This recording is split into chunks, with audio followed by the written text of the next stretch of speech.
नमस्कार दोस्तों, कैसे हो आप लोग। स्वागत करता हूं मैं विवेक राजपूत अपने फिटनेस चैनल में, जो फिटनेस से रिलेटेड वीडियो अपलोड होती है इस चैनल में। लेकिन आज जैसा कि मैं दो वीडियो सुशांत सिंह राजपूत और नेपोटिज्म के बारे में डाला हूं, क्योंकि ये बहुत ज़रूरी है। मैं तो बोलूँगा हर चैनल वाले को इस पर ध्यान करना चाहिए था, इस पर रोस्टिंग करनी चाहिए और इस पर बतानी चाहिए दुनिया को सच्चाई।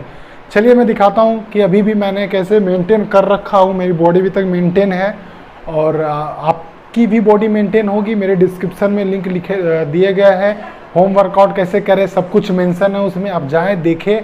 चलिए, मैंने लास्ट टाइम जो वीडियो बताया था उसमें बताया था कि मैं कौन सी वीडियो बनाने वाला हूँ। नेक्स्ट मेरी वीडियो नेपोटिज्म पे है और आने वाली जो वीडियो है वो किस पे है। तो मैंने बताया था उस समय कि मेरी जो आने वाली वीडियो है वो आपका मेरा बॉलीवुड का खुद का एक्सपीरियंस, खुद की जर्नी कैसी रही है, मैं वो बताऊंगा। 2014 की बात है ये।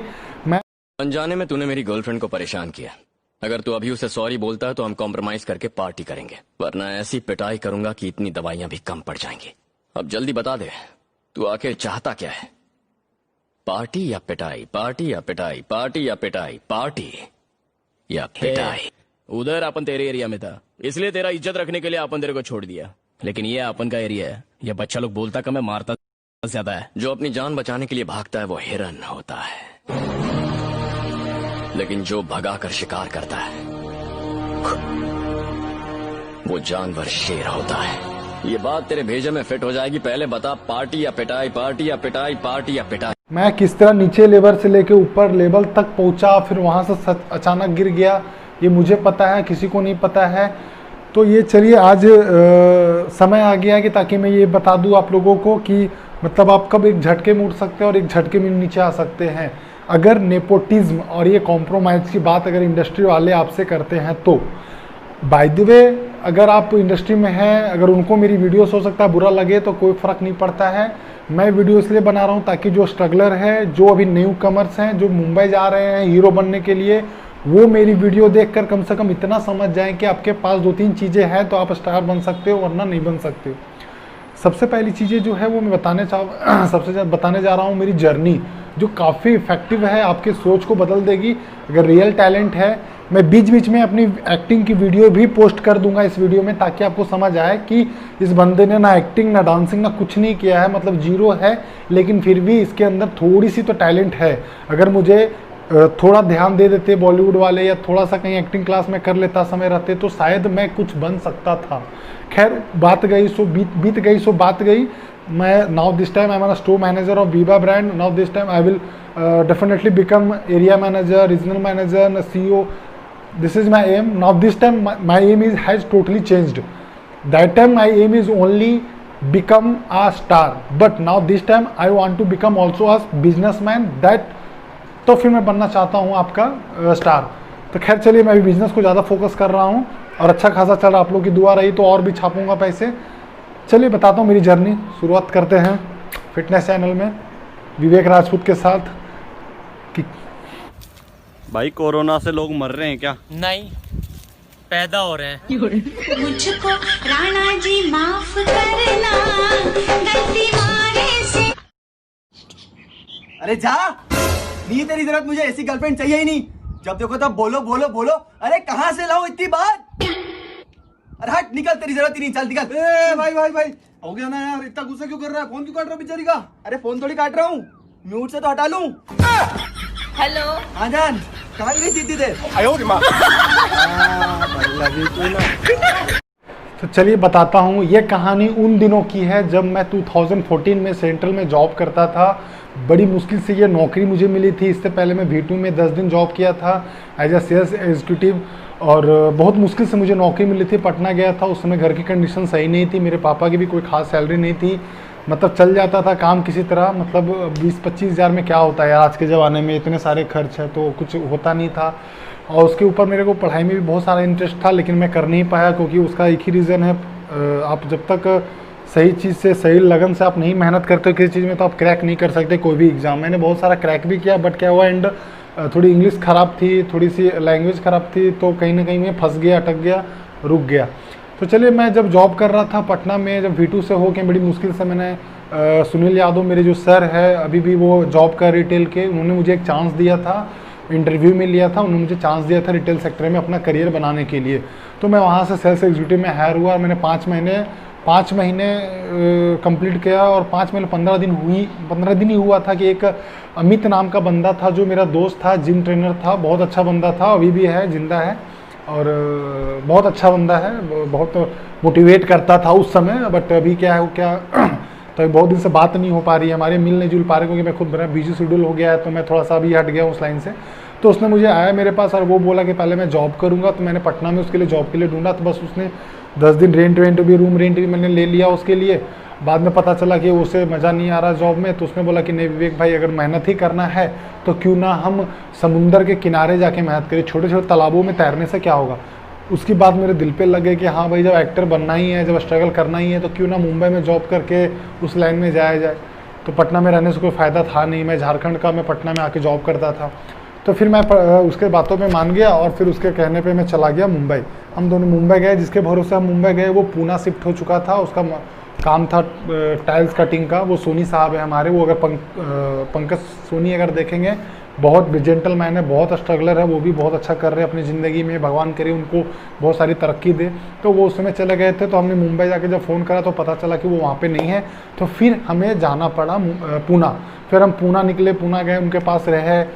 किस हालत में रहे वो मैं नहीं बताऊँगा, हालत बहुत ही ख़राब थी। कैसे मैं रहा हूँ वो मुझे ही पता है, पंकज को पता है, अमित को पता है। मतलब फिर मेरे दोस्त की तबीयत ख़राब हो गई, टाइफाइड या मलेरिया समथिंग उसको हो गया था उस समय।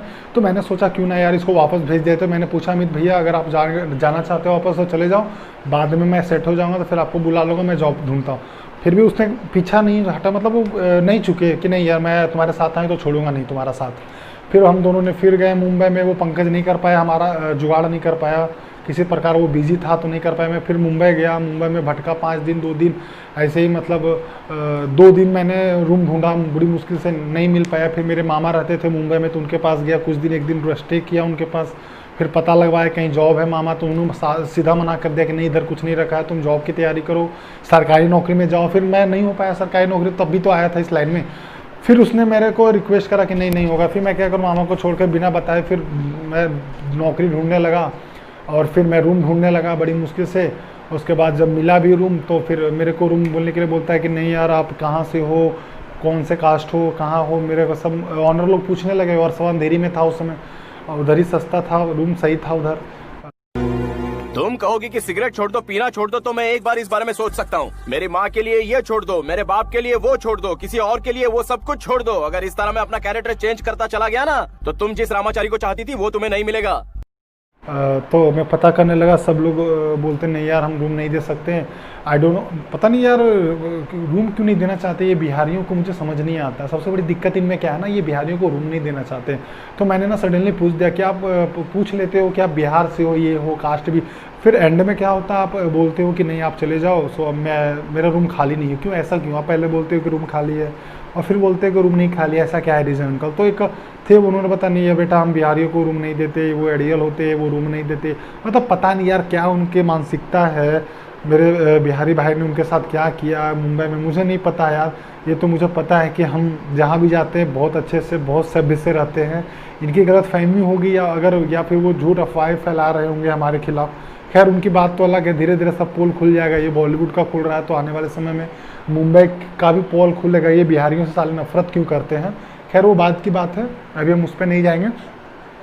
तो बड़ी मुश्किल से मैंने एक किसी बिहारी को पकड़ा जो बिहार का ही था, और वो रूम वहाँ रह रहा था वर्सोवा में। तो मैंने रिक्वेस्ट करके उससे बोली कि भाई मुझे रूम दिला दो यार, मैं ये बनना चाहता हूँ, जॉब करूँगा ये वो। तो उसने 14,000 की एक रूम दिलवाई, जिसमें वो 12,000 था, 2 रूम, मतलब वही 2 BHK, आई थिंक 1 BHK था। जो उसमें 10,000 था पेमेंट उसका, 4,000 दलाल लिया था। 14,000 मुझे इन कैश दिया था, जो मैंने पैसे कमाए थे उसको मैंने दिया था 14,000 रुपया।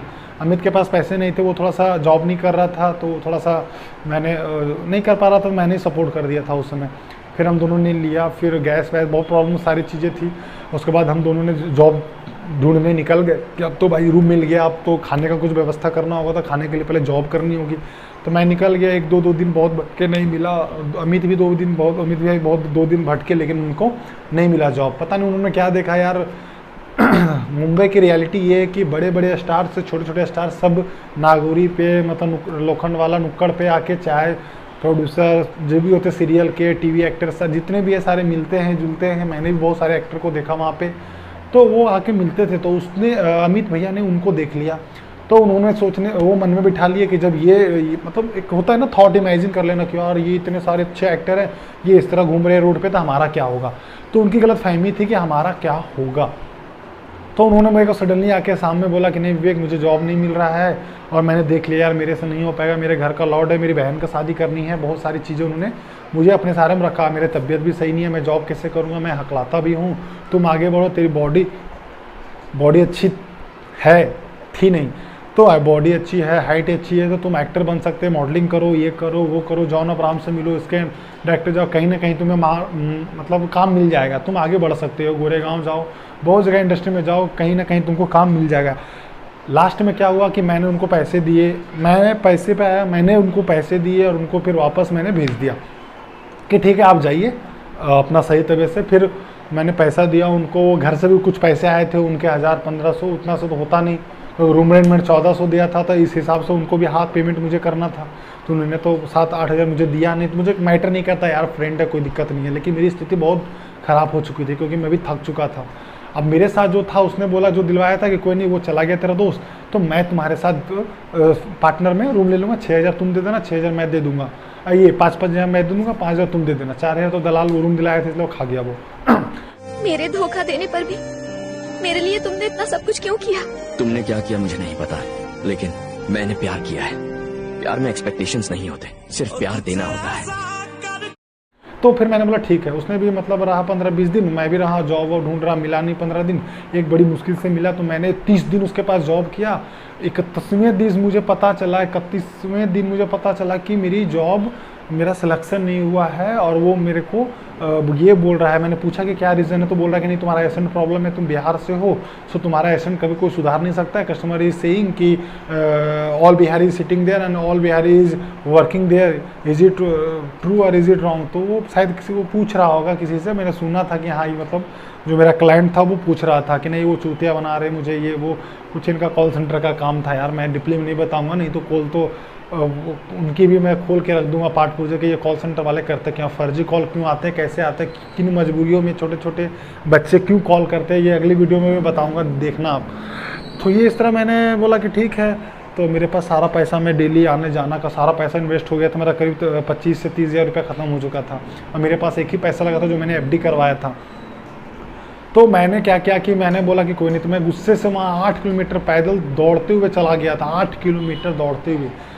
मुझे लग रहा था इतना गुस्सा है ना मुझे उस पर कि मैं हाथ तो नहीं उठा सकता था, कि अगर यही पता था पहले बताते थे। मेरा डेली का 30 रुपया आना जाना खर्च होता था, मतलब खाना आना, फिर सुबह खाना बनाओ भी बहुत सारे खर्च होते थे। मतलब यार मैं क्या बताऊँ, मतलब 30,000 रुपये उड़ चुके थे मेरे विदिन 1 मंथ में। मतलब साला 30,000 रुपये जमा करने, मैंने 3 महीने अगर मैंने जॉब करा हुआ तब जाकर मैं 30,000 जमा कर पाया था।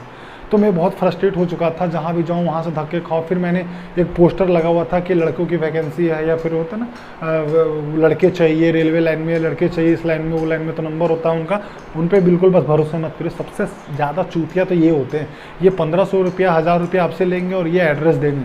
एड्रेस देने के बाद आपका क्या करवाएंगे, वो HR के पास उनका सेटिंग रहता है, वो 50% HR को देती हैं। तो इस तरह ये ना वहाँ मुंबई में ये कारोबार धड़ल्ले से चल रहा है। तो मैं भी इनके बातों में आ गया यार कि चलो कोई बात नहीं। हम पैदा ही उस खानदान में हुए हैं जिसका ना तो दिल कमजोर है और ना खून।